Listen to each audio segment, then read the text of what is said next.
Hey, what is going on, everybody? It is Slash687 here, back at it again with another PC-related video. Today I have another top 5 gaming CPU for the money video. A lot has happened with the whole gaming CPU scene since I last made one of these videos. We've had a lot of new releases, and it's shifted around a lot of the CPUs, which I'd recommend if you're looking to make a gaming build.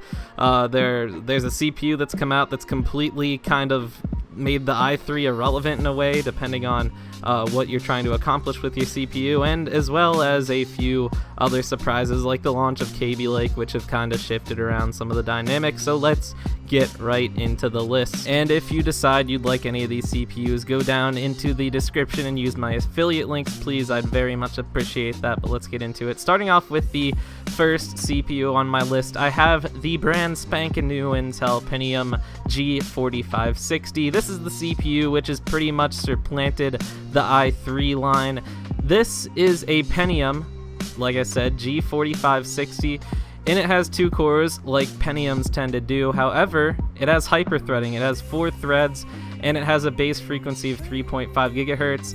Just looking at the specs strictly, it very much resembles an i3, and the performance is right up to par with i3s, but it's about half the price of a typical i3. So as far as gaming's concerned, the Pentium G 4560 is one of the best budget CPUs right now. It's $64, and you get some pretty darn amazing performance out of it. It's not really available right now. It's very hard to find. You're gonna have to wait a little bit before the demand dies down and there are more released, but until then, like I said, wait out for this CPU. Very good option right here for a budget-minded PC gamer. The next CPU I have on my list is the Intel Xeon E5 2670. This CPU is no secret.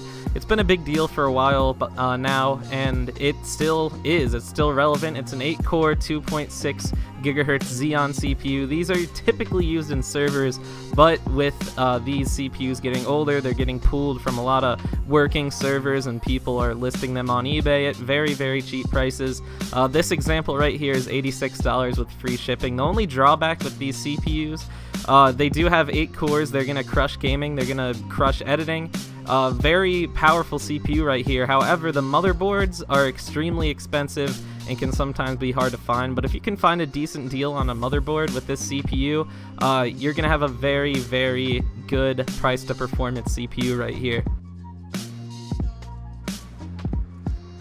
Next up on our list of the top gaming CPUs for the money, we have, it's not just a CPU, well, it is kind of, but you get some goodies. We have the Intel Core 2 Quad Q9400. It's a 2.66 gigahertz quad-core CPU, one of the first quad cores ever released by Intel, and it's $119. However, you're getting a full PC with Windows 10, a monitor, and a mouse and keyboard.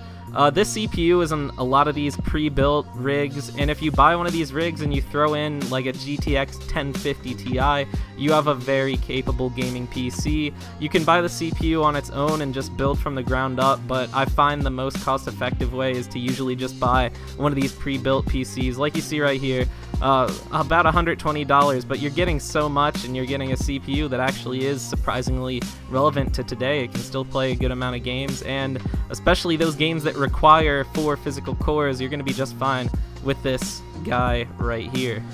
The second to last best gaming CPU for the money is the Intel Core i5 7500. It is a 3.4 gigahertz Kaby Lake CPU. This is Intel's new line of CPUs. It's not that much better than Skylake, but it is the most recent.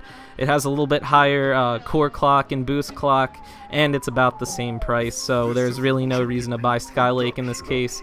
Like I said, very similar to Skylake, just marginal improvements as far as support goes for PCIe lanes, things like that, different technology, but as far as actual benchmarks go, expect very similar performance. $205 for 4 physical cores, i5, very good CPU that's going to last you a while as far as gaming is concerned. It's not overclockable, but still very good for gaming. The last CPU on my list of the top CPUs for gaming right now is the Intel Core i5 7600K. This is an overclockable i5. You're gonna need a Z170 motherboard, but other than that, you get a decent cooler on this guy, and you will get some very, very high clock speeds. As far as gaming goes, this is really the best you need. I don't recommend i7s for gaming, just isn't necessary, but if you're looking to do some editing on the side or maybe something like that, I'd go with an i7, but if you're strictly looking to game, there isn't really a huge reason to go with an i7 unless you just have a very, very big budget. This CPU right here is very good for the money, and like I said, this is also a Kaby Lake CPU, not a Skylake. Marginal improvements, you know the drill, but still $235, very good for gaming. So that is the list, guys. If you're interested in purchasing any of these, like I said in the beginning of the video, please go down to the description and use my affiliate links. Gives me a kickback and helps out the channel. And if you're new, subscribe, and if you like the video, and if you have any questions, go down in the comments and ask away. I'll answer it personally, because that's just the kind of guy I am. Now, also, if you're looking to get some /687 merchandise, I have t-shirts, I have hoodies, I got what you need, bud. Go ahead in the description, the very bottom of it, and check out my merchandise store. It's brand new, and I think you'll be pleased with it. So, hope you all enjoyed. Have a great day. Peace.